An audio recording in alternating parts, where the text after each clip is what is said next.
I have here like an AA grad because obviously I'm super proud of App Academy, but in general, what I'm talking about tonight is going to be how to basically, we're going to have here like an A engineer, we're going to almost like back into the interview prep and kind of unwind it a little bit, if you will. So, all right, let's get rolling here. So one of the things that I want to bring up first and foremost is something that I think really gets overlooked a lot of times. And that is that the recruiting process, even in 2021, is still 1000% broken, right? It is broken. It is not something that it's not looking good anytime soon. So in this generation, we kind of have to work with what we have, right? And when I say broken, I mean, you've probably all been there where you've thrown an application in that you felt really good about, or you spent 3 hours on a cover letter that you felt fantastic about and you got ghosted, right? You never heard anything. Or, just having recruiters that are human, right? Recruiters are human. And so they come with implicit biases that they sometimes don't even know about, right? And so that's why it's really important to make sure that you don't drum up any red flags when answering questions. And so that's really what I want to focus on today, is kind of getting through the interview in an articulate, thoughtful, strategic way in order to get you past the first interview stage. I do see the chat blowing up, so let me just check that quick. Oh, the Office meme. Yes, I love The Office. We will have the next one you're probably not going to like, but like I said, I'm from Boston. So anyways, I start with that just to say that the process is broken. It's not you, it's us, right? It is 100% us. The whole system is broken, and you want to be very careful about what you're saying, because these people at the end of the day are still human who are speaking with you. So there's actually like a little bit of gamification to the whole interview process, right? There's some psychology behind that, which gets me super excited. All right. So I am a Patriots fan and I am a Brady fan, so I'm really sorry in advance for that. But so you've landed an interview, right? Where are we going to start? Landing the interview is half the battle, right? And I like to just kind of preface this with, when you get an interview, right? Your first 15-minute interview, it is normally going to be behavioral based, right? And so those are going to be your basic questions. The only goal that you have of that interview is to get the person on the other line to like you. Why is that important, right? Why is building a rapport and creating trust and telling and sharing stories important in order to move you on to the next phase of things? So let me set the tone a little bit here. Sometimes you have maybe a junior recruiter, right? And she or he has like just a list of things that they need to check off, right? They have no idea what a tech stack even is, and they're just there to do the initial phone screen, right? So you really need to know your audience. Sometimes you're going to have a hiring manager who is a CTO and knows exactly what he's asking and what he or she is looking for, right? So you really have to understand your audience and know who you're talking to. And if you need help with that, at App Academy, one of the biggest things that we do is we spend a lot of time prepping, right? Nobody goes into an interview blindly, ever. We go through this exact process that I'm going to show you. And it's like basically just breaking it down and ripping it to shreds, putting it all back together and tying a little bit of a bow on it, right? In order for you to move forward to the next phase. That's all we're trying to do, is get to the next phase of the interview where you shine, right? Which is the technical side of things. I think we had a hand up, but I couldn't see if we did. If we did, feel free to just jump in. Okay. If not, we'll keep going. Okay. So you're all going into software engineering for one reason or another, right? And I know a lot of you get really excited about money. Who doesn't, right? We're all here for different reasons. You might love coding, you might love gaming, you might love being a software engineer, but you also get paid really well as well, right? So what we want to do is land you that job And in order to do so, it just takes a little bit of thought process, right? I have a lot of people who show up to job interviews who have no idea what the company does, what their product is, what their software as a service is even offering, right? Or hasn't even looked up the LinkedIn of the humans that they're talking to. So this is going to be some basics, yet some really good, tricky stuff that I want to share with you. So a recruiting toolbox is a necessity. Before you go into an interview, if I was working with you and I were your coach, I would be talking to you all the time about your recruiting toolbox. What's in it? What are we pulling out of it to use? What are we recycling to use? What needs to be removed from your recruiting toolbox because it is drumming up a red flag? Lots of different things, but a recruiting toolbox is just like any other toolbox. And the goal of the toolbox is to get you the job. Okay. So what I've done here is I have taken some screenshots of a company that I want to use today as an example. I wanted to use a real life example for you so that we could walk through and just go through the steps. So I found this company called Bowery Farming. I'm not affiliated with them. I don't know anything about them. What I do know is that they are hiring for junior engineers, right? So I found their job description and I went ahead and I'm going to use them as a complete example. So when you get a phone interview or any kind of interview, the first thing that you want to do is go to their LinkedIn. Does anybody know why you might want to go to their LinkedIn first and foremost? I think if nothing else, just to see any potential connections that work there, and who you might know that might be associated with them. Yes, exactly. Great point. That's a great point. Any alumni that you might have gone to school with or boot camp with. Karen, the job description will be there. Mission statements. Yes, exactly. All great points. So when you go to their LinkedIn profile, right, the first things that I look for when I'm researching a company before I prep somebody is I want to see what they're doing, right? So they're the modern farming company reimagining what a flavorful future tastes like. Okay, got it. They have almost 20,000 followers.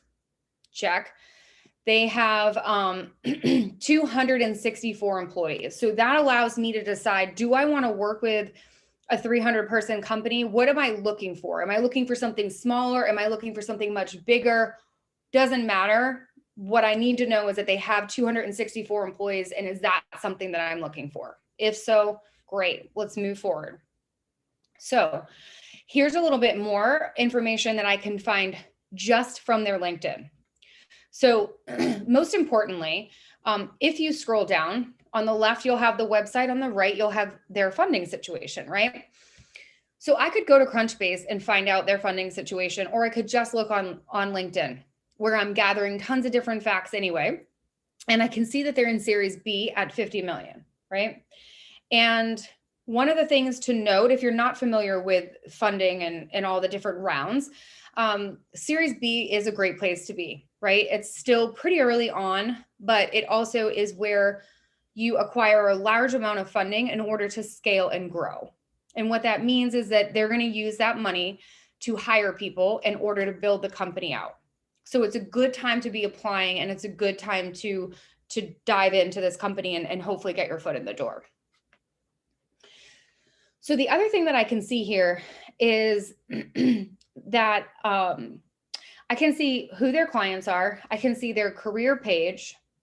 I can see a little bit more about what they do. I can see where their headquarters is, that it's based in Manhattan. They have 2 farms. One farm is focused on R&D. And then it looks like the other farm is in Nottingham, Maryland, which is feeding people, right? And growing crops probably. So you can find their foods at Whole Foods, Giant Foods, Stop and Shop, Walmart, etc. Great. We can also see some of their investors at the bottom there as well. So this is all good information that you need to have before you get on the interview. Okay. And then I think it was Karen that had mentioned the job description. So here's the job description that I pulled just from LinkedIn. If you look down here, you've got all these different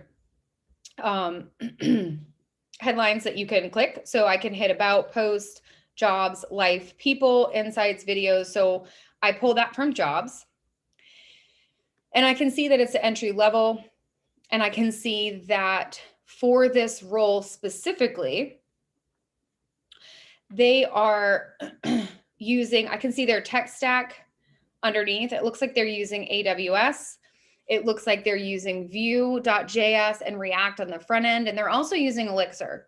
If you're not familiar with Elixir, I'm still in the technical recruiting industry per se. I've got a lot of friends that are still active and kind of always asking me if I know so-and-so, or, you know, and Elixir seems to be one of those languages that is extremely difficult to find. So if you want to add one to your bucket list for maybe 2022, I would look into Elixir. It seems to be really in high demand, and also one that they're paying a lot for because not a lot of people know it, and not a lot of people have worked in a production environment using Elixir.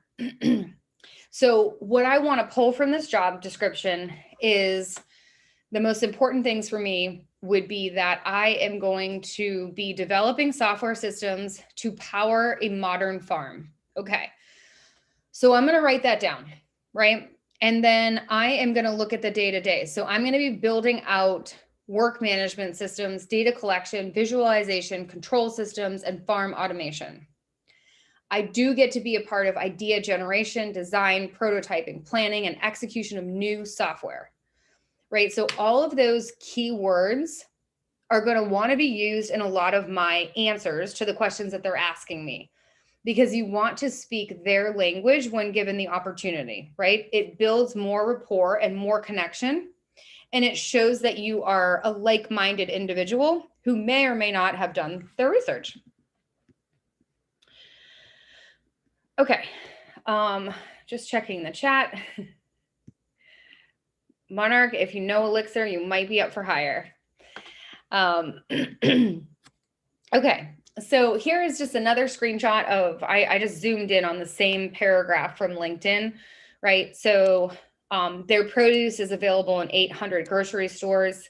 I can see a lot of information just based off this one paragraph here. And so these are all good facts to have in front of me. And what I would do, and what I always tell people to do, is create a Google Doc, just a blank Google Doc where you can cut and paste different things that you find on the company and just keep it in one form, right? So then you can just keep scrolling as you're talking or as you're prepping, and you have all this information in front of you so that you have things to talk about and you understand what their mission is, what their goal is, and why they exist. Okay, so now I have gone over to their site and I have gone over to their career page. Usually for each company, and this is not for everybody, but normally for companies, when they are hiring, they will put their core values or their mission or their culture on their company career page.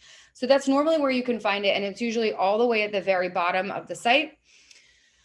What I'm pulling from this here, you know, it looks like a fun place to work. They're mission driven, creative builders, problem solvers, and activators, right?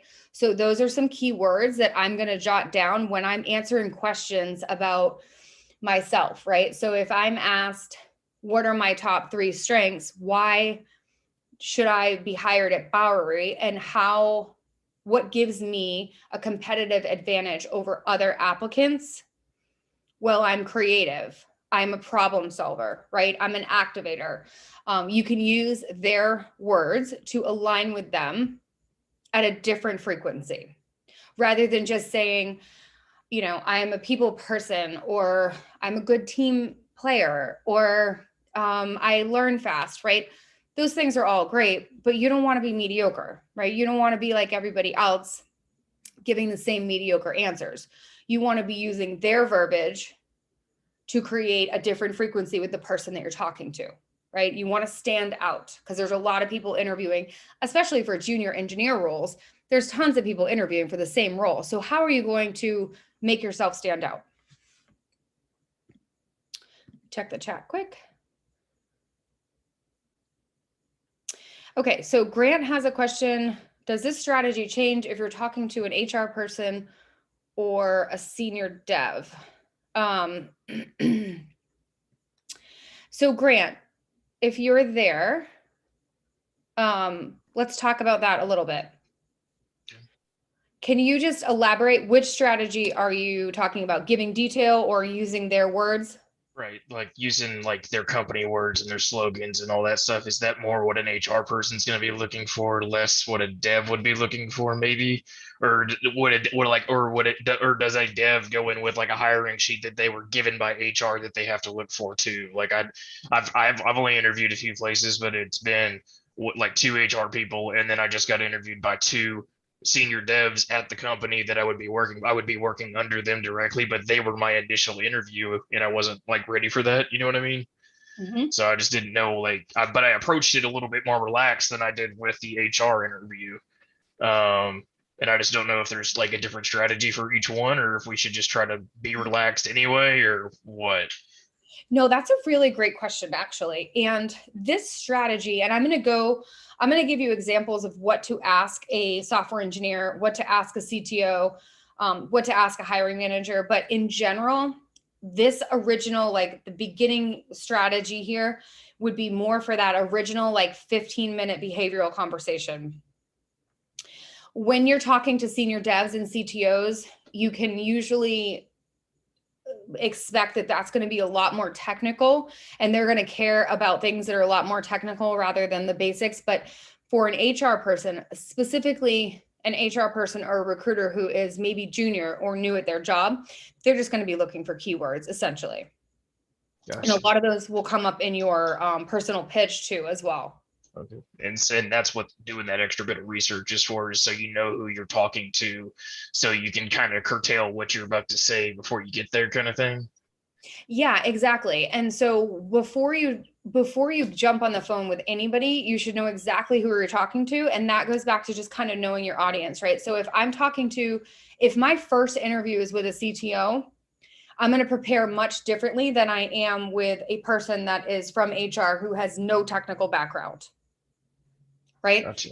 Right. So everyone that you talk to, like, and if I'm talking to a software engineer that's on the team, he or she is probably evaluating me for culture fit, but I'm going to also drive the interview and ask really good questions. When you're talking to people who are technical, what they're looking for ultimately is that you know how to ask the right questions.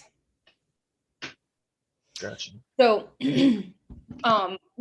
let's touch base on this at the end. And once I go through each individual, let me know if there's still confusion, and I'm so happy to walk through it.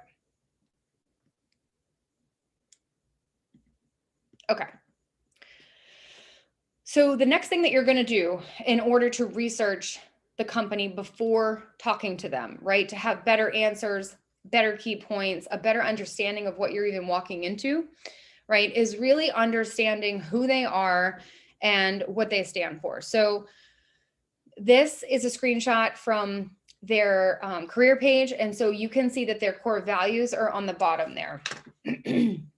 And so they share their core values with you. So their core values are opt-in, think wildly different, break barriers together, and be kind to the core. So if I were to ask you, out of our core values, and I was never a jerk recruiter, I would always reiterate them. I would say, out of opt-in, think wildly different, break barriers, be kind to the core, which one do you align with the most and why? Right? So you want to do this research before you are jumping on the phone with anybody, because you never know if this question is going to come out or not, right? So that is how you find the core values. And then you just pick one, right? Pick one, write it down and say, okay, let's see, which one do I align with most? I would say for myself, I don't know, I would say maybe breaking barriers together or being kind really resonate with me, because those are two things I feel really strongly about. I love being a part of a team that is super passionate about achieving the same goal, and kind of, I know for myself, I can be the cheerleader. I can bring the high energy. I know what I can bring to add value to that specific core value. So think about that, and just kind of think about which one resonates with you and how you would answer that. Does anybody want to take a stab at that and pick a core value and tell me how you might align with it?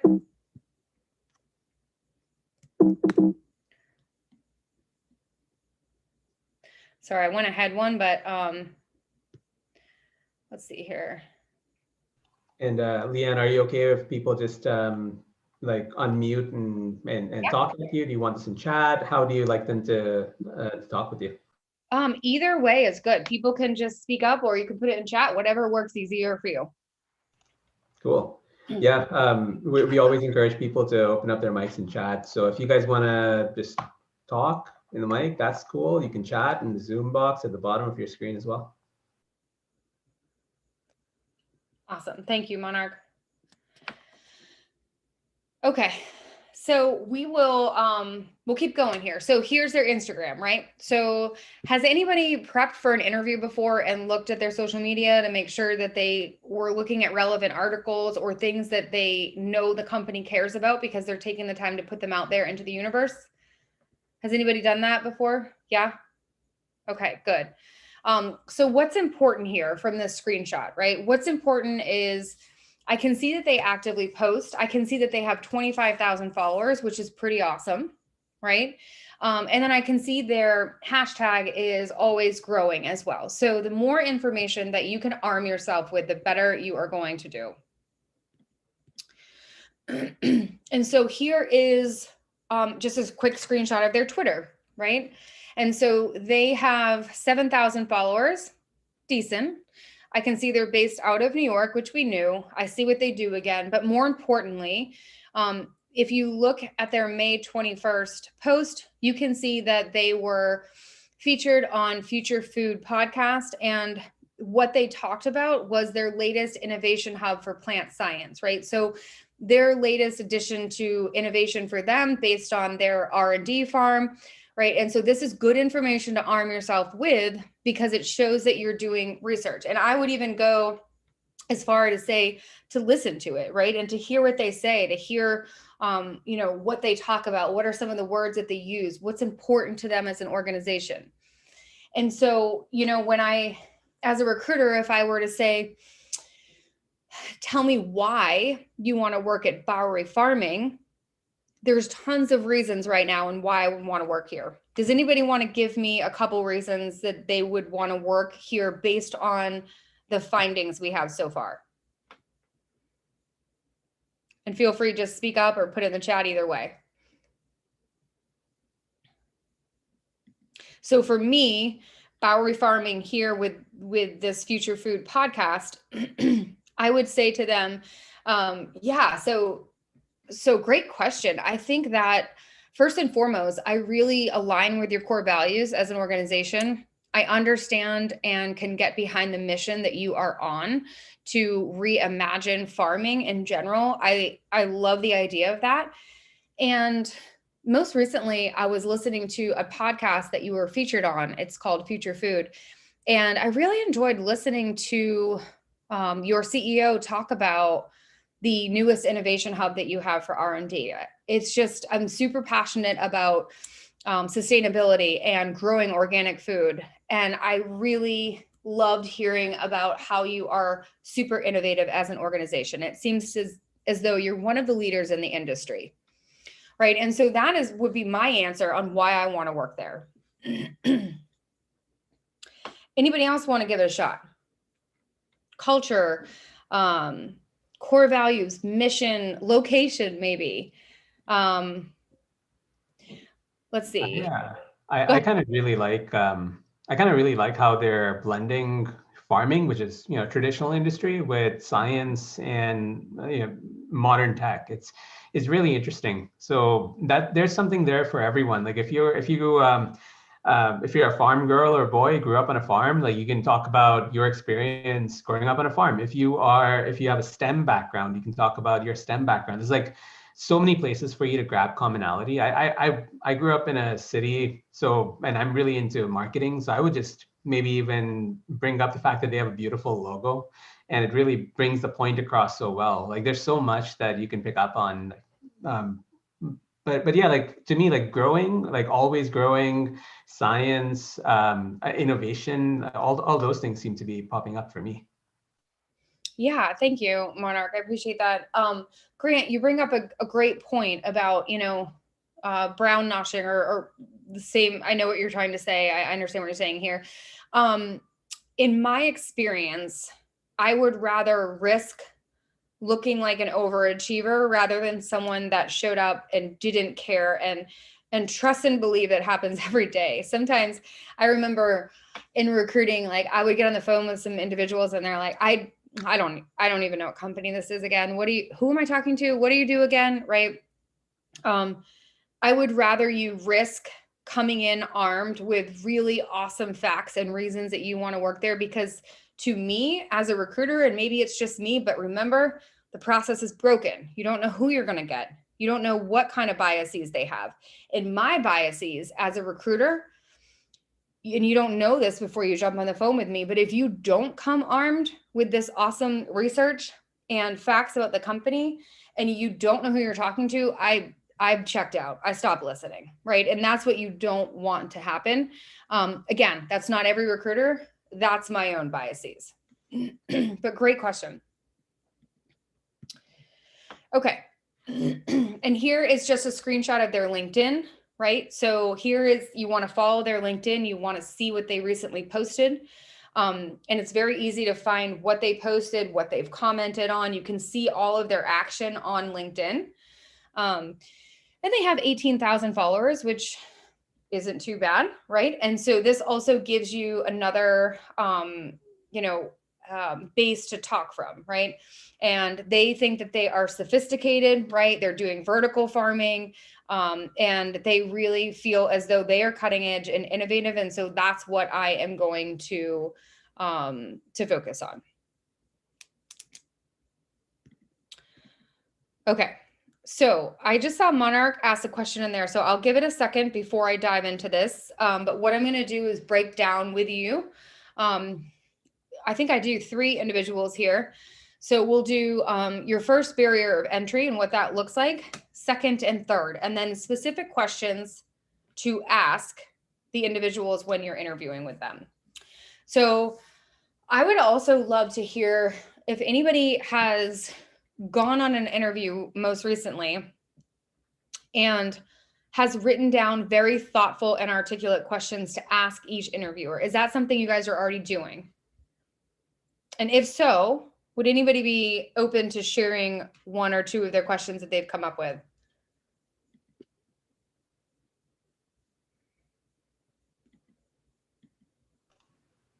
Tough crowd. I can jump in and share. Thanks, Mark. Sure. Yeah, like I've written down questions all the way down to, like, I go really deep when I do my research, and I think I can attribute like half of my career success to that. Is I just know exactly who it is that I'm talking to. And if I was gonna look at, say, Chelsea Dawson, she's science and tech recruiter at Bowery Farming. So she's a technical recruiter. I'd go into her LinkedIn, see where she was employed before, see where there we go. Thank you. She was at Robert Half. Okay, so she was at a pretty large recruiter. She was at EY, which I've never heard of. She's been doing talent her entire life. She's done campus sourcing, which is great. So I would like try and find out what her experience brings to the table. If she went from Robert Half to EY, I have nothing against Robert Half, but Robert Half is massive. EY might be a little smaller. So maybe she's like moved from big corp to small corp, gives you a sense for what kind of a person she is. I know this is like really vague, but then after I look at her work history, sometimes that gives a lot away. Then I would go and look at her personal interests. Maybe she has a Twitter, maybe she has a blog, maybe she's posting on LinkedIn, and try and get a feel for her personality. So I can, I'm not trying to be fake. I'm just trying to give her, in an hour of time that I'm going to be there in an interview with her, I'm trying to give her the most relevant parts of my personality. So she knows what she's buying. She knows what I'm bringing to the table. Thank you for clarifying. EY is Ernst & Young, another big one. Okay, so one question for her might be, that's interesting that you worked at 2 large recruiting firms. What's it like working at Bowery and working at a smaller company? Because maybe I have some experience working in a really huge company and I want the same shift. So I'm looking for commonalities and trying to express commonalities. Like that's what I'm trying to do in my interviews. Yes, exactly. And that's exactly what we are looking for, is to ask thoughtful questions, right? And you bring up a really good point, Monarch, is that she essentially left if you're looking at it, I mean, I guess through my eyes, the way that I look at it, and this would be one of the questions I would ask her is, she left Ernst & Young. So that would be like probably a pretty stable, cushy job, right? To go and join essentially a smaller startup-y type company, but why, right? And so I would ask her, looking at your background, it looks like you started out with Robert Half and then you went over to Ernst & Young. And now Bowery Farming, can you tell me a little bit about what that journey looked like for you? And why did you choose Bowery Farming, right? And so the idea here is to actually turn the interview around, right? Like an interview back in the day, no longer, is you getting hammered with questions, right? And does that still exist? Absolutely, but only if you allow it to exist, right? This is a two-way street. And you have the ability to also drive this interview if you know how to do it and you have the skills to do so, which will then in turn get you a job much faster, right? And so when you're asking questions like this, it shows that you are confident, right? You're curious. And it also gives you a little bit of a break for a minute, right? Like everybody loves to talk about themselves. So let's let her talk about herself for a minute and what she loves about Bowery Farming, how she got there, what's a day in the life of, right? What's her most favorite thing about Bowery Farming? And then you also get to breathe for a minute and kind of toss the baton over to her for a hot second, right? So there's a lot of different things there, but when you are driving the interview, essentially, right, you're doing that by saying, by being confident and kind of drawing the line in the sand. And even if you don't feel like this inside, right, even if you're filled with imposter syndrome funk, right, you can still come into that interview and create a facade as if you have 4 or 5 other job offers on the table and you are asking these questions because you want to be sure that it's actually a good fit for you as well. It's not just about Bowery Farming, right? It's also about me. Is this a good fit for my career path? Is this the right tech stack for me? Is it a big team, small team? Does that matter to me, right? And so I'm asking all these questions, and what that does to the recruiter, it's like, oh, wow, like this person is drilling me too. Like, this is good. Okay, I want this person, right? You want them grasping for you by the end of the conversation. And it can be done if it's done tactfully. And that's what I'm here to teach you today. So before I move on to the next person, let me just check the chat quick. I actually have a couple of observations. That's really interesting because, Leanne, have you heard of signaling theory? You probably have. Signaling theory in communication? No. Oh, you're going to love this one. So signaling theory is, it doesn't matter what you say. What matters is the impression you make on the other person. And it's if somebody comes into, let's say you're working in a shop, somebody comes in, they're flushed, they're really, they're panting, they're flushed, and they look like they've run a marathon, but they're in street clothes. They're signaling really weird things, right? Like at that point, you're thinking, why is this person huffing and puffing? Why did they run all the way here? And you're wearing street clothes, like you're wearing jeans and a t-shirt, but you don't look like you're out for a jog and you're huffing and puffing and panting. Something is wrong, even though that person didn't say a word. So they were signaling that just based on context and based on their clothes and what their state was, they're signaling something. And maybe it's nothing, it could be nothing. 99% of the time it's nothing, but the human mind always wants to anticipate danger, or it wants to anticipate opportunity. So you might interpret that as, oh, maybe they're running away from someone, or maybe they're running towards someone. Who knows? So in an interview, when what you said, Leanne, when somebody is leading the interview and they're showing confidence, you might give off the impression that you have other job offers or you're late in the stage. Where's that confidence coming from? So it's almost like it goes both ways. You can actually, this is, I think, the core of where fake it till you make it comes from, is if you can show confidence immediately without lying, without deceiving, but if you can show confidence, the other person is more likely to see you as somebody who'll fit right in, which is also why when you relax and you're just totally relaxed in an interview, in my experience, the interview goes like 10 times better because you're not trying. But I just wanted to add that.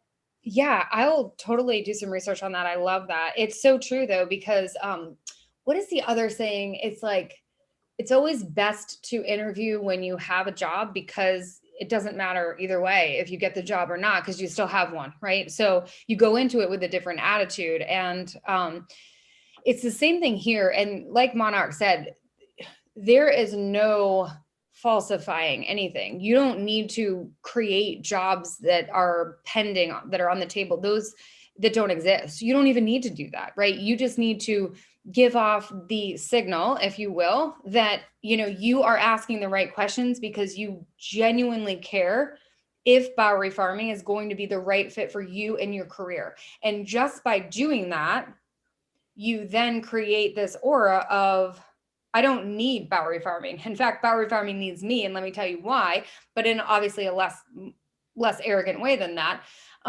But then you literally turn the tables to where the recruiter starts to feel like, oh my God, like I'm not in control anymore. Like this person's drilling me with really great questions, and they might accept one of those other offers that they probably have on the table. I better move forward, and I better move forward fast, right? And that's the ultimate goal. So, okay, let me just see the chat here quick. All right, Pamela, how long should you spend researching the interviewer? When you get really good at it, which doesn't take any time, 5 minutes, maybe 5 minutes. I mean, you saw how fast I looked at her Monarch and I just looked at her LinkedIn. We were able to pull out 5 different things just from her LinkedIn in seconds, right?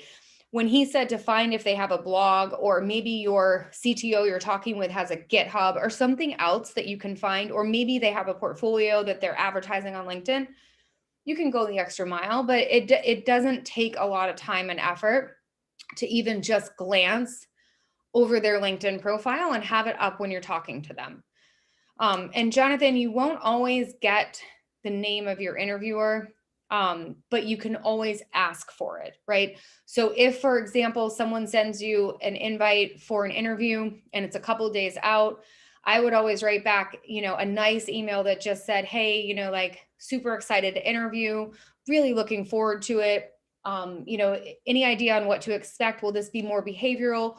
Will this be more technical? And do you know whom I might be speaking with? Just so I can do a little bit of research and be, you know, on my best foot. And I used to get, I would get those emails all the time when I started out. And then I worked for organizations that sent out like full on itineraries with everything you could need and then some. So great questions though. Okay. And yes, Grant, you could run. How is their mentorship and continuing education? Okay, so actually that's a really great question, Grant, and I'm glad that you brought that up. So Grant, I think I can see you in here. So what you're saying, just to clarify, is that one of your questions is, what is the mentorship like and what is the continuing education like? Is that correct? Right. Yeah, like it's especially that's what I'm specifically looking for. Like if I'm moving into like I'm looking for like a medium to small size company with a small team that has like some sort of mentorship, like would be my preferred like first job, because that's what I'm looking for. But at some point I just need to take what I can get too.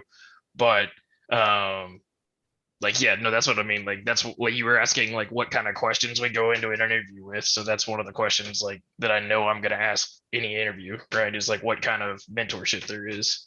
So you're probably not going to like my answer as much as you don't like Tom Brady.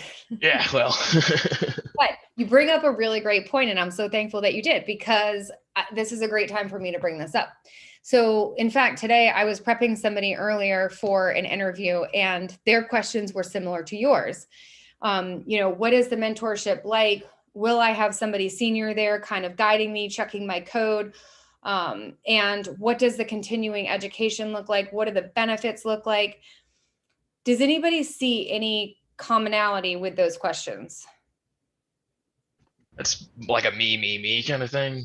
Yeah, no, that's what I was figuring. So, and the biggest takeaway here is that, just like I said, everybody loves to talk about themselves. They also, we live in a very selfish world, right? And that said, people want to know what you're going to do for them.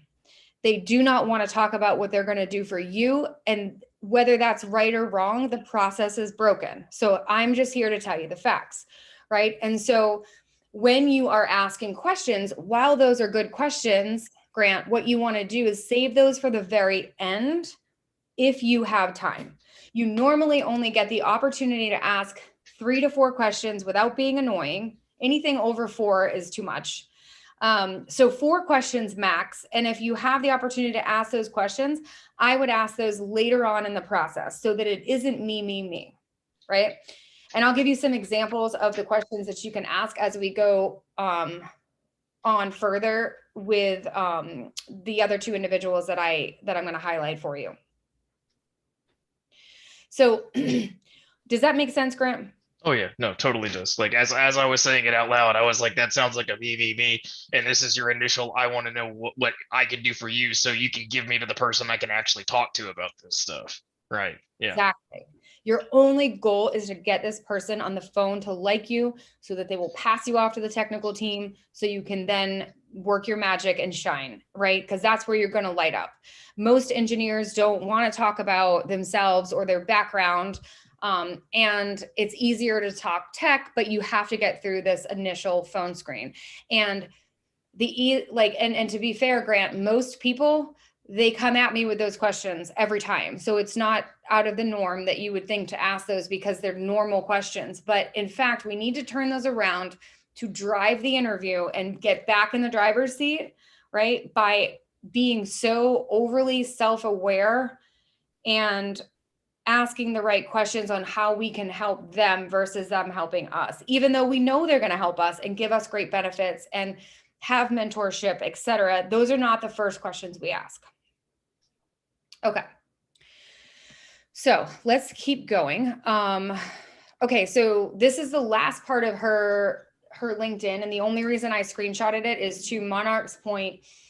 If there are any commonalities that you can pick up on here. So say, for example, like maybe you worked at Starbucks, maybe you went to University of North Florida, maybe you got a degree in communication, maybe you love coffee, maybe you care about, or have a background in event interning, right? So that's the only reason that I screenshotted that, because you always want to find something in common that you can talk about if it exists. It may not exist, which is totally fine too.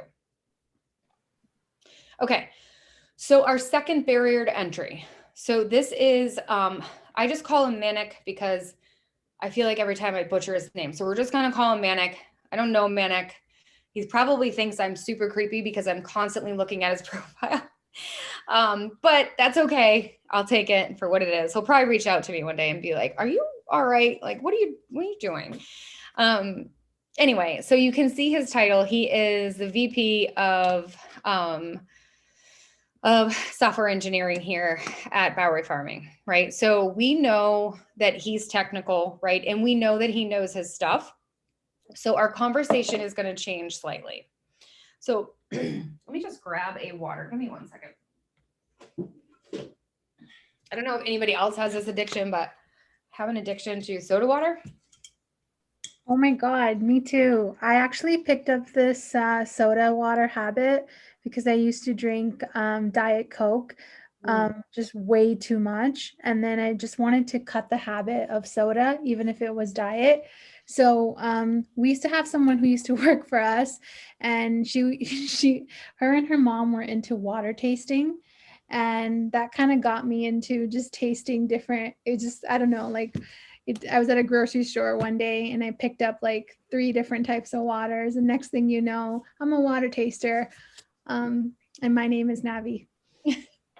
I've never heard of a water taster, but I love that. I love that. My husband, so the other day I went grocery shopping in between calls, and he was like, how did this all happen? You've been gone for like 13 minutes. And I was like, I only got the basics. And he's like, what, energy drinks and soda water? I'm like, yeah, exactly. That's all I needed. And I literally came back with like 6 different, if my office wasn't such a mess, I'd show you, but he just bought me a refrigerator that's like this big so that I can stop leaving the soda cans or waters everywhere. But I am like, I love some soda water. It's baking soda, right? Love it. Okay. I digress. Okay. So here's a screenshot of, if you were to scroll down on Manic's profile, you would see this little blurb, right? So I can see that he's passionate about leadership, vision, and strategy, and he is passionate about innovation. I can see what his expertise is in, right? And all of this, again, I think it was Pamela's point, this doesn't take a long time. This is just me scrolling through and pulling out the things that could actually be useful to me in an interview. And I mentioned earlier that you want to look at people's activity as well, which is down here.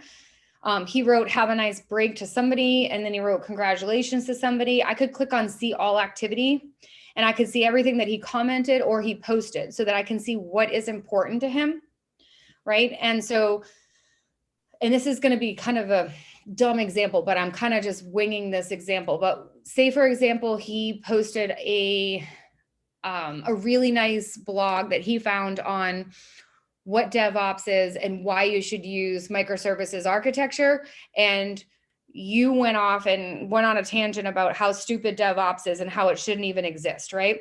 Something that simple, you would be able to see that he posted it, that he likes it, whatever it is, and then change your conversation based on what is out there. And again, it's not, in my opinion, it's not being fake or putting up a facade. It's like literally just doing your research, right? Okay, so next, here is his background, right? So somebody tell me, Grant, I'm going to pick on you today just because I can see you and you're very vocal and I love it. So tell me what would be a good question that you would ask Manic based on this background? Machine learning data tiers course. So he's moved up in, I guess does he have more? I guess I'm assuming. Doesn't really matter right now, right? That's it. Yeah, okay. So he's obviously moved up, and I don't know, I didn't see if he was like in charge of this part of the company, but he's like a VP of something, right? Is that what is on the first page? Yep. Yeah, VP of software. So he's in charge of the software guys.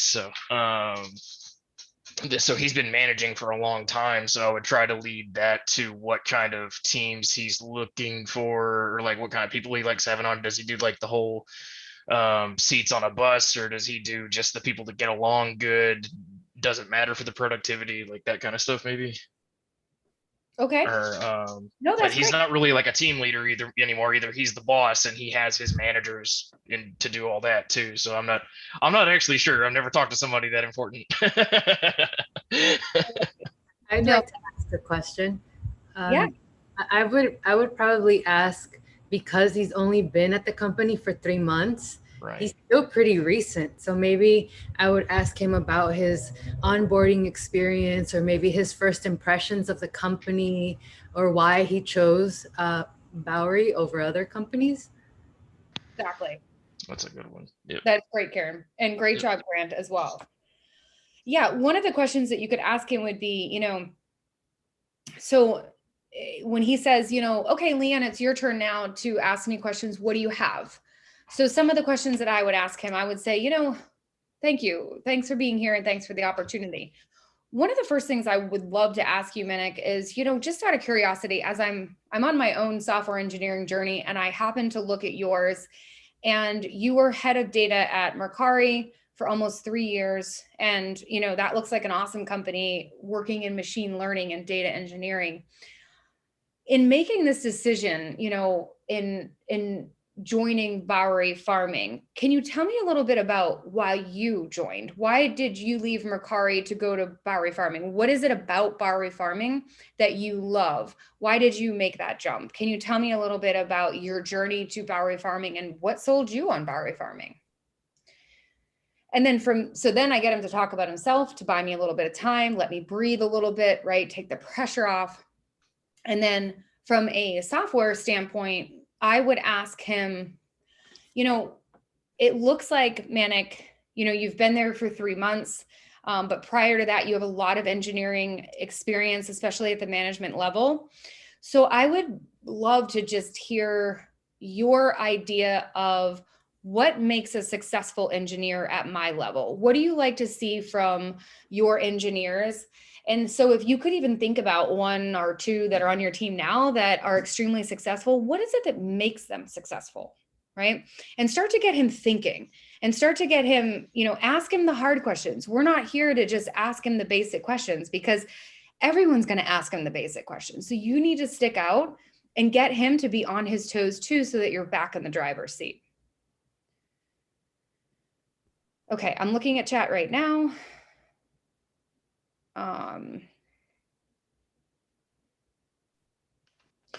Philip, what sort of challenges has his team encountered lately? Yes, exactly. So if you are familiar with Agile, is anybody here not familiar with the Agile methodology? Scrum? If you're not, that's okay. Monarch, you are not, or you are? Just gonna raise my hand for people who are not. I'm not. You're not? Okay. Maybe I am, but I want to hear your thoughts. Oh, okay. So I was going to say, maybe it's an American thing. Sure, I'll give you just a quick rundown. But if you are going to be software engineer, which I'm assuming all of you here, that's your end goal, right? I would take the time to look up Agile and Scrum, right? Just to understand what it is, because the reason behind that is you can ask really thoughtful questions if you understand how to ask them, right? And I think this is important to mention because for me, being a recruiter, these are the kind of questions that I want to hear as a technical recruiter, right? If you're talking to a technical recruiter, especially someone that's been in it for a while, you can assume that they know what they're talking about. So quick high-level overview. So if you think about deploying software, right? And this is just my example of it. Monarch might have a completely different example, but let me give you my version of how I understand it with my analogies. So when you're working in a software environment, right, you deploy code, and how often you deploy code depends on whether or not you're working in an Agile environment, or you could be working in a Waterfall environment, which is what they did back in the day, where you would really pump out code every 6 months or so, right? And then you would sit down with the client and talk through all the things that you built, and the client would look at you and say, that's not anywhere close to what I wanted. And then you would have this huge mound of technical debt that you had to put aside. And it's a lot of wasted resources, money, energy, time, right? So if you are using an Agile methodology, it's more of a transparent way to work, right? So if you're my client and I'm working for Bowery Farming, I'm going to sit down with you and talk to you about what it is that you want built, how you want it built, and then I'm going to show it to you after every 2-week sprint. So things are broken up into sprints so that the engineers know how long they have to build said feature or fix X bug or refactor a certain amount of code, right? So you are pulling from this large backlog of work, right? You're just pulling tickets off left and right, putting them into your bucket. That's what you're going to work on for your 2-week sprint. And then to add to that, you have daily stand-ups to talk about what you're working on with your team so that you can understand if, for example, Monarch might have more going on than I do, right? And so that means I have extra bandwidth and I need to speak up and say, hey, let me take some of those tickets from you, from your backlog, or let me help somewhere else because I only have X amount of hours and I'm already done with my sprint, right? You don't want someone to be drowning and someone to be just chilling. You want it to be even and transparent. So if I got hit by a bus tomorrow, Monarch would know exactly where to pick up what I was working on yesterday, right? So it's the ability to be transparent and deliver small increments so that you can pivot when you need to pivot. So with Manic, if I'm going to ask him specific questions, and I have these all typed out for you guys, I'll share with you at the end. I would ask him, Manic, could you please tell me, just high level about your last sprint review? So if I knew he was working in an agile environment, which I can usually find out from the job description most times, not all times, I would say, tell me about your last sprint review. What were some of the wins that you celebrated with your team? What were some of the impediments that you faced as a team? And his answer to me should be, well, man, good question. Let me think here. The last 2 weeks have been rough. We had 3 people out due to COVID. Someone had a baby. We had tons of unexpected bugs. And so we suffered through a lot of impediments, but we did have a couple wins. We had a couple solid hires that came through. So kudos to our recruiting team. And they are bringing some skill sets we've never had before. So we're going to be able to push through on a couple of things that we weren't even expecting. So our deliverables are not only going to be met this quarter, but they're going to be exceeded by the new talent that we brought on board. Overall, I would say we're doing well despite all of the things that have come our way, right? And so then you can even say, well, great, tell me a little bit more. Tell me about some of the things that your team is working on this sprint. And his answer should be, oh yeah, okay, so we're adding in a video feature, we're adding in a chat feature. One of our clients wanted the entire UI redone because they didn't like it. And so we've been working tirelessly to get the UI to feel more intuitive and creative, right? So there's tons of different answers for that. But if you understand Agile, you can ask somebody in this role specific, clear, concrete questions. And I promise you're going to get the job. All right. So, real quick, can I just sideline? It just caught me off. Please. So when I was in the interview, like I had one of mine yesterday where I was talking to senior devs, never done that before.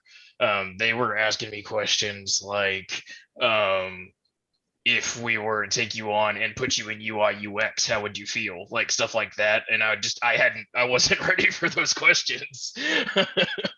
So I didn't know if you had any like strategies for, no, I guess I called that off the wall because that's not what I was ready for, but is that something you should just be prepared for at like any time? Or like, does that just depend on the people? Yeah. So was it that you didn't understand what UI UX meant? Well, I knew what it was, but I had never considered it. So I even answered it like that. I was like, guys, I'm brand new. Cause I went into this thing with them going, y'all know I'm a junior dev. I don't know a lot, but I know I can learn fast. So let me build on that. And they seemed to like receive that. Okay. But it was, I don't know, it just caught me a little off guard, and then what you just said, like, made me think about it. So I didn't know if there was like a tip for that kind of thinking, or if there's anything you can do about that, or is it, you know what I mean? Like, cause they didn't have a job listing for a UI UX thing. So I was just going in there thinking it was full stack. You know what I mean? Mm-hmm. And are you open to just doing front end? I'm open to whatever they want. I don't know enough about code at this point to know what I do and don't like. So I'm totally open to anything is what I ended up telling them. So, but yeah, I don't know if that's a good thing either, because I don't want to just be like, I'm just here to please you. Yeah, exactly. If you don't know and you're in a situation like that, right, but you do know enough to know that UI UX is basically a front end engineer, just another word for it. What I would do is, as a recruiter or hiring manager, what I'm always looking for is your aptitude and your attitude, right? If you have a good attitude and you have the right aptitude, I can teach you anything, right? So if you come into that situation, I would have answered it similar to what you said. It's okay to be honest and say, I don't know. But like you said, you don't want to throw yourself down like a doormat and be like, I'll do whatever you want, just throw me a salary, right? But you can say, I haven't fully thought that through. I've been interviewing for both back end and front end, as well as full stack. And I think I could really excel at all three given the opportunity. So I'm up for the challenge. Yeah, absolutely. And just kind of making it more high level, like you are up for any challenge thrown at you because that is your aptitude. And then you have a very light and fluffy attitude about it. Does that make sense? Yeah, totally get it. Yep. Thank you. Yeah, and it's totally okay to say you don't know either. But just keep in the back of your mind, like, what are they really looking here? What are they looking here for? They know you're junior, so they know you're not going to be, a senior front end engineer. They just want to know that you're open to the challenge and that you're not against being just but specifically a front end engineer. And Monarch, I like your example of Agile versus Waterfall. Hilarious. Let your baby fall down so she can learn. Waterfall, don't let the baby out of the house until they're 28 and married. Exactly. Okay, I'm going to keep going. It's already 7:06. I do this every time, and I'm sorry. I don't mean to go over. Okay, so third and last barrier to entry. So now we've done a recruiter who's technical, right? Which there's a big difference in a technical recruiter and a non-technical recruiter. So you need to be aware of your audience before getting on the phone with them. And then with the VP of engineering, now we know how to navigate that conversation. And then here's Noah, who is a software engineer who would be a counterpart to you, right? He would be a peer that you'd be working with. So Noah is here probably to feel out your technical skills as well as your culture fit. Noah wants to figure out whether or not he wants to work next to you for the next however long, 40, 50 hours a week, right? That's Noah's job. He's going to report back, yeah, the guy's technically capable and I can work next to him and I think he'd be a good fit, or she was not technically capable and I don't want to work next to her, not a good culture fit, whatever it might be. So here is his profile. So he's been there for a year as a software engineer. Prior to that, it looks like he was in machine learning and then head of data. So similar questions, right? Now, when you're in a panel interview, you don't want to ask everybody the same questions, obviously, right? But if you have them one-on-one, then you can repeat and reuse some of the questions, maybe just fluff it up a little bit. So for Noah, what I would ask him would be, could you tell me a little bit about a day in the life of, like, give me a high level overview of what you are specifically working on right now, Noah, right? And so he gets to talk about his day, the features he's working on, the things that he's proud of, and really kind of talk through what it feels like to work there on the day-to-day. You could also ask him, I've seen a lot of information on your culture and your core values on your website. Can you tell me a little bit more, like, engineer to engineer, what does the culture really feel like? And what do you love about Bowery farming, right? Building that rapport with him. Let me check the chat quick. I see it blowing up there. Yeah, that was very interesting, actually, to have them both. And I can't wait to do this again in like a different, like, just to find another company. This is the first one I've ever like really screenshotted and walked through it all because I didn't know how else to do this unless I'm prepping somebody live. But yeah, and then the similar questions apply. You could also ask him, he's been there for a year, so you can probably be sure that Noah is thinking to himself, what's my next career move? Where do I go within the organization next? So I can know that Noah is probably already thinking that about himself. So a good question to ask him would be, what does the career trajectory look like for a software engineer? So if I were to come on board at Bowery Farming and I come in, I get my feet wet and I'm working as an engineer, full stack, back end, whatever, does Bowery promote within? Is there room for growth? Because I'm looking for a position that's going to be relatively long-term. I want to, give it my all. And I'd like to know just kind of what that trajectory looks like for me as an engineer. And so hopefully he could answer that for you and be thinking about his own path as well. I screenshotted the rest of it so that you could see just that he has a degree from Pennsylvania in computer science. He worked in law, writing, and then he worked as an intern at Tesla.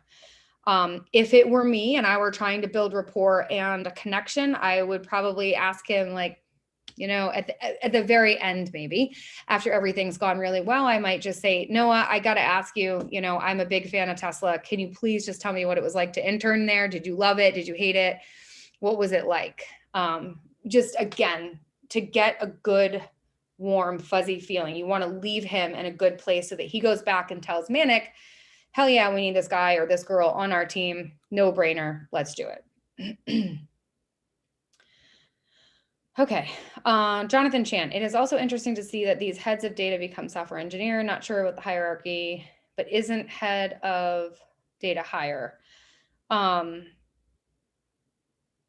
You know, that's an interesting question. In my personal opinion, head of data means, you know, that you're managing essentially, but I feel like it could be used in different ways where it may not be higher than a software engineer. And data is kind of its own beast. I don't know, Monarch, do you have any thoughts on that? About whether like, is head of data more senior than a software engineer? I don't know. I think it depends on the company in my experience. Like I've seen, like if the company is a data company and they look at themselves as a data company, like let's say Google, then the head of data would have software engineers under them. But then if they look at themselves as a core engineering company like Microsoft, then the head of data would be probably under a VP of engineering. So it's like, it's the wording, it's how the company looks at themselves. I don't think it's like a deterministic thing. Yeah, definitely. That's what I was thinking too. And one other thing while we're talking about that too is when you guys are looking for jobs, what I've noticed recently that I feel like is worth mentioning is, you know, back when I was in HR and recruiting, I would create labor categories, right? So you have labor categories that assign salaries to the title of the role. So senior software engineer, for example, 100K, whatever it might be. I'm noticing that a lot of senior roles out there are in fact not senior, but they're getting categorized as senior because they're over 6 figures. So once you hit a certain threshold of money and salary, you get bumped over to senior, whether that's senior or not. You're senior in their labor category, so they have to publish it as senior. And I'm opening up these jobs and it's only like 2 to 3 years of experience, which is not senior in my mind. So anyway. To add to that, I consulted for a company once where they had 15 or 20 different consultants on the same floor. It was a large financial institution. And it was really interesting because their senior developers, like on the emails, in corporate email and Outlook, you would see senior developer, but the guy had graduated 6 months ago. The consulting firm hired him, and because they were paying him more than X dollars an hour, they had to put him under senior. So he graduated 6 months ago, but he's a senior developer, but he's not doing senior level work. Just to your point, his company was getting paid a lot, so they put him under senior. Exactly. Yeah, it's crazy. So point of that story is make sure that you open up those job descriptions too. I know it's time consuming, but some of them you'll find are not senior and you're like, oh, okay, I can apply for this, you know? Okay. So I am rounding the end here.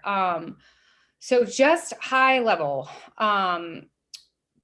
why do we want to work at Bowery, right? So for any company that you are looking to work at, these are the questions that you want to ask yourself. And I think actually, Navi, I already gave her the slide deck and I can throw it in Slack again too. But you'll have all these questions to ask yourself. So before you get on any interview, you need to ask yourself, why do I care about the mission?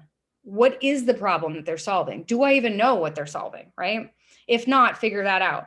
How do I identify with the organization? What do I have in common with the organization? And you may not have anything in common, right? It may be your first job and you may be looking at it as like, I just need a foot in the door. I don't care what they do. Great. I understand that and I fully support that, but you need to do the research and you need to at least act like you care, right? To get in the door. You cannot just show up and be like, I don't know, it's fintech. It's not for me. I just need a foot in the door.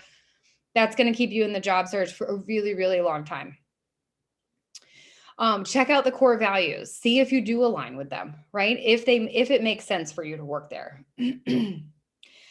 Job description, tech stack, read through that and pull out the keywords. What does excite you? What doesn't excite you? Be aware of that and understand where if I'm looking at the job description and I'm interviewing you and I say to you, it looks like you don't have GraphQL, and our tech stack requires that. Is that something that you feel like is going to be a difficult thing for you to learn?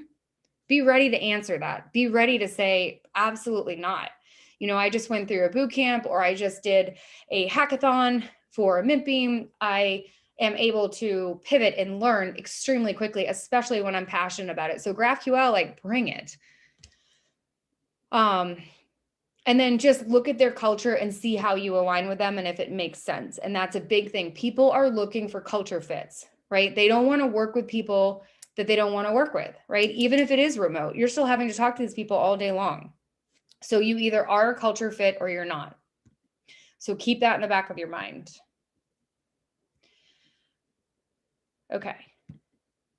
So I recapped all the questions that we talked about for each person so that you can go back through, and for each interview you have, take the LinkedIn profiles and take these questions and figure out how you can implement them for each person that you're talking to for whatever company you're interviewing with, right?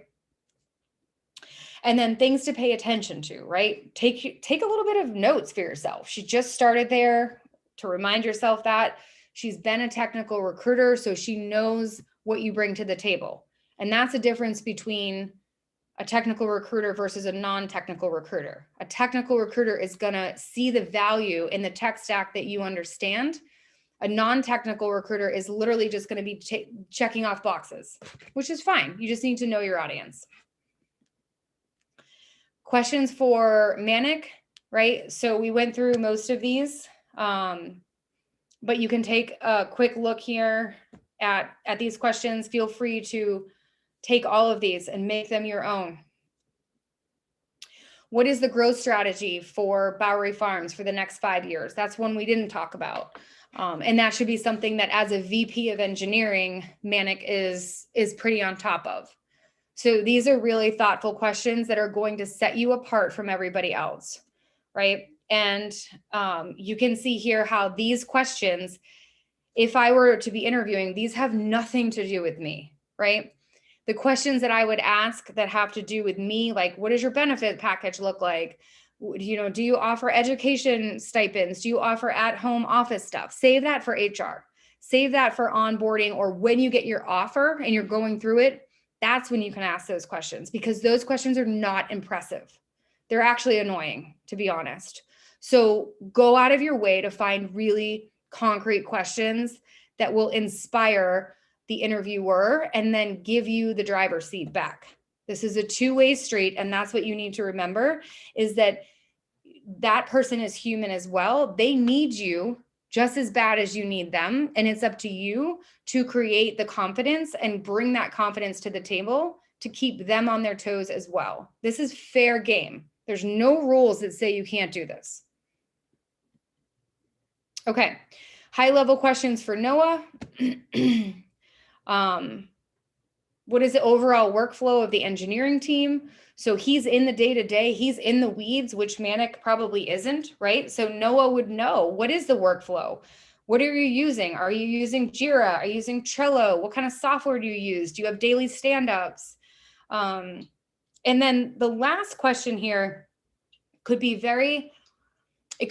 you could ask this in this situation, to either Manik or Noah. My first thought would be ask Manik, and then if you don't get the opportunity to ask him, you could ask Noah, because Noah's in the weeds. But as a VP of engineering, if you were to ask Manik, where do you and the team need the most help currently? And where do you think someone like me could jump in and add value right away?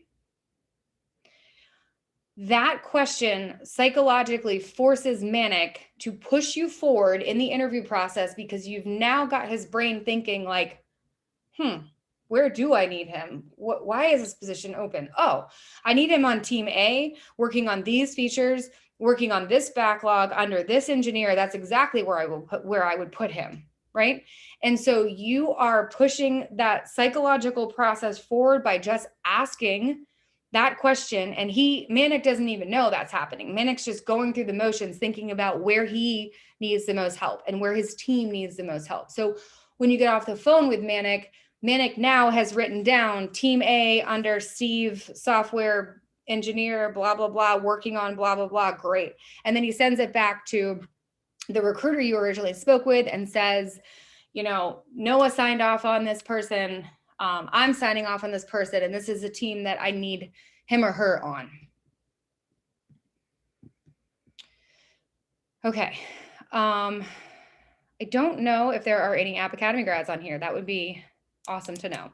Okay, so final questions that you can take with you for both Noah and Manik that are technical, right, that are not involved in the Agile process. So if Agile seems to be too overwhelming and you're like, I can't learn anything else right now, it's too much, great, no big deal, put it on the back burner.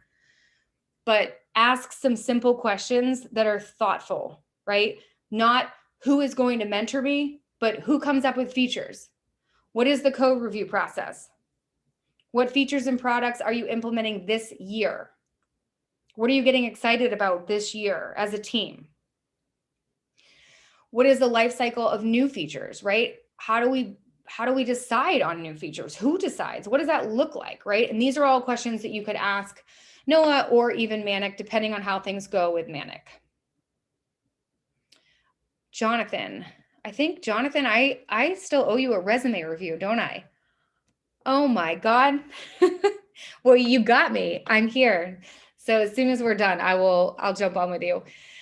Okay, extra interview questions to add to your toolbox. So just remember, it's about your toolbox and having all of the stories, questions, answers, anything that you can put in your toolbox to help you be successful before the interview. And that also includes a lot of your behavioral stories too, right? So you want to have stories when they ask you the questions of, tell me about a time where you took initiative. Tell me about a time where you had conflict. What did that conflict look like? How did you work through it? There's an entire science behind that, where if you go back to square one, the recruiting process is broken, right? So when they ask you about the weakness question, or they ask you about when you experience conflict in a team, can anybody guess what they're looking for?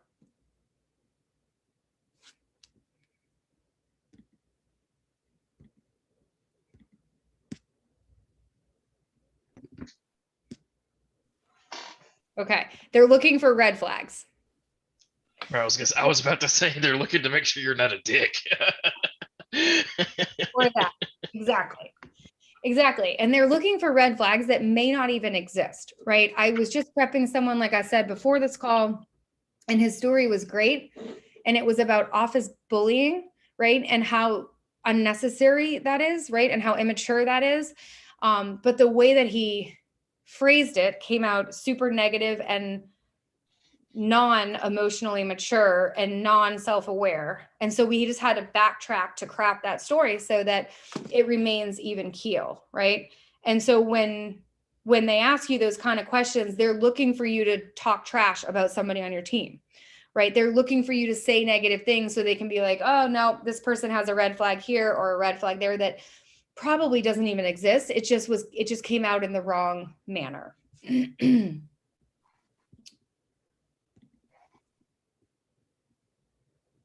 Okay, just looking at the chat.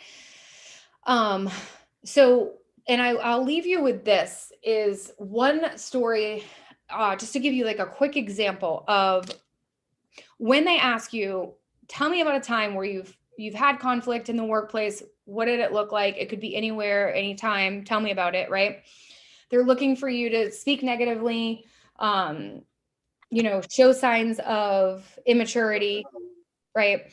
And one of the stories that I love, that I think is always like middle of the road, is, and you can craft this however you want, but set the tone for them, right? I was on I'll give you one from App Academy. So in App Academy, I was on a MERN stack project where I was working with a very diverse group of people. And the group of people that I was working with had never really worked with each other before.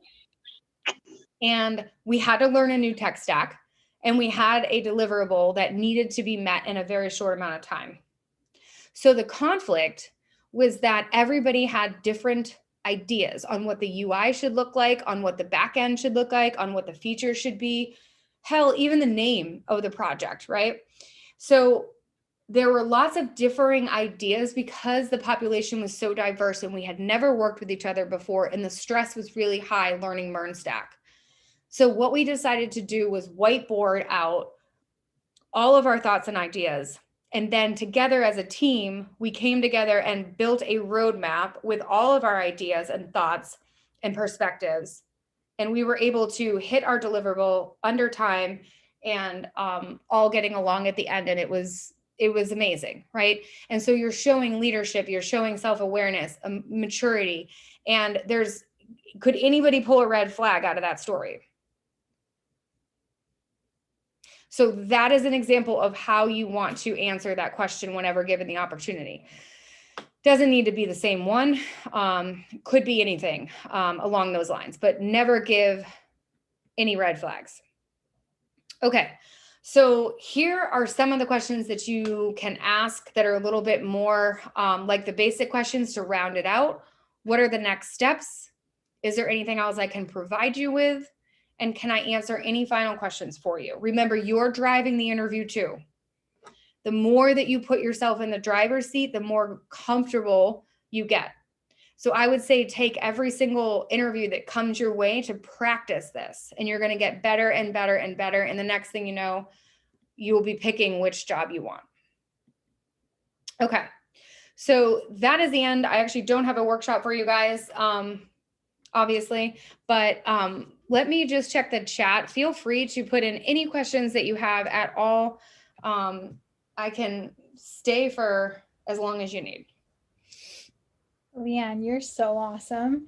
Like, I love how you spent an hour and a half with us, and I swear those questions that you built, they felt like endless, and you're like, yeah, that's all I have. And I'm like, well, thank you, Navi. I love you too, and I love being here. You guys are great. And thank you, Monarch, for all of your contributions as well. This was awesome. Thank you, Leanne. Yeah, of course. I think we did have one question in here from Grant. So how do we actually close a convo? So Grant, the one I was doing the other day, we kind of just said, okay, bye. Yes, thank you. Yes, for like 5 minutes. God, interviews can just be so awkward. Right. It's just like, okay, I want to say bye. I'm about to hang up now, but I don't like with the HR person, she just hung up onto me. She's like, all right, gotta go, bye, click. And it was like a 20-minute fastest conversation I ever had. And then these guys that I was talking to just recently, we literally kind of danced around the whole getting off the call for a few seconds. And it was weird. Like I was talking to an ex-girlfriend. Like it was just kind of awkward. I have the same problem with closing Zoom calls, especially like now that we're coming towards the end of this one, I'm thinking in my head, how do I close this Zoom call? I have the same problem as you. Right. But I mean, I guess they were thinking the same thing because nobody just wanted to close it, even though we had already both asked each other, any final questions? No. Okay. And then we just all kind of sat there for a second. Yeah, do you mind if I take the lead on this? Because I feel like Monarch definitely has that problem as well.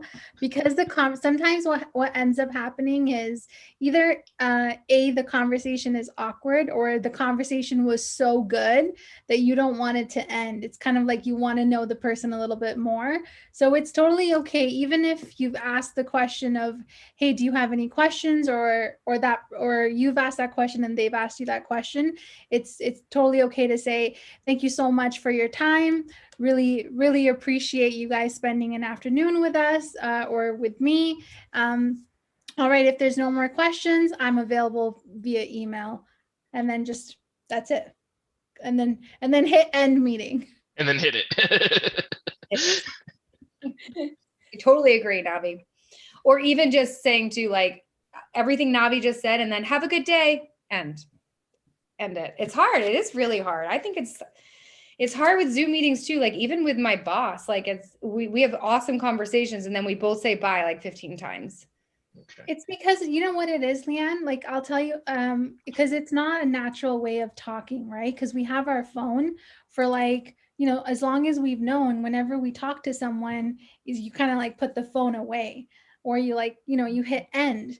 You kind of, so there's like this muscle memory when you end a conversation. But with Zoom, like you have to kind of like take your hand and move it towards your laptop and find that sometimes like you kind of have to move your mouse around to find that end button. And I think that's what causes the awkwardness. Yeah, but what I do is I just literally wave, and that just sends a signal visually. Yeah, like that. It's like I do it at the beginning and I do it at the end of each call. And then at the end of each call, it's like, all right, no more after this. That's what it means in my head. Gotcha. Oh, I guess the other one then is like I was on camera, they weren't on camera. Do I turn my camera off, or since I went into it on camera, I stay on camera the whole time? That's Yep. a good one. Well, speaking of ending calls, this was amazing. Leanne, thank you so much for sharing your knowledge with us. Honestly, the stuff that you shared it resonated so much with me. And I was looking back at all of the interviews I've had, and it resonated so hardcore. I wish I had all of this knowledge at the beginning of my career. And I'm just so grateful that you shared this with our community. So thank you. Thank you guys for having me anytime. And I hope you guys all have a great rest of the weekend. Well, I'll do the Monarch wave.